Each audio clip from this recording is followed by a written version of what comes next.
So before we go into our examples, I think it would be helpful to first explore what real numbers are. Real numbers are a set of numbers that include the subsets of rational and irrational numbers.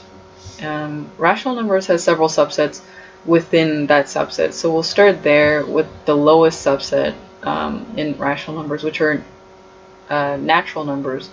So we can start from the number 1 onwards to 2, 3, 4, to infinity. Anything starting with the number 1 onwards will be considered a natural number. And whole numbers are simply natural numbers, but also including the number 0. So 0, 1, 2, 3, 4, onwards into infinity. And as we can see here, since natural numbers is a subset within the set of whole numbers, anything that is a natural number will also be a whole number.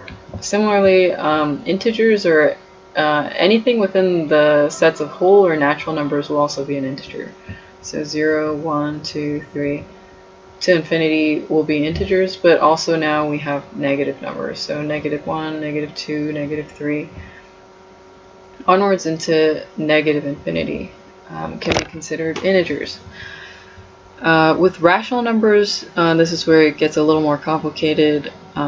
We can define rational numbers as anything that can be expressed as p over q, where p and q are both integers, and q does not equal 0, because if the denominator were 0, we would have an undefined number. So any two numbers from the set of integers, so we can say like p equals -2, q equals, I don't know, 3. We could have p equals -3 and q equals -2. So any two numbers that are integers, one integer over another integer will be considered a rational number.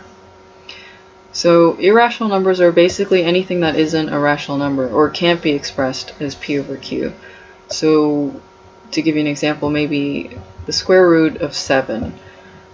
So this is a real value, but it's not a simple number that can be expressed as one integer over another. Another would be like the cube root of 17, or maybe pi. No integer over another integer will give you the value of pi, or the cube root of 17. So those are our rational and irrational numbers.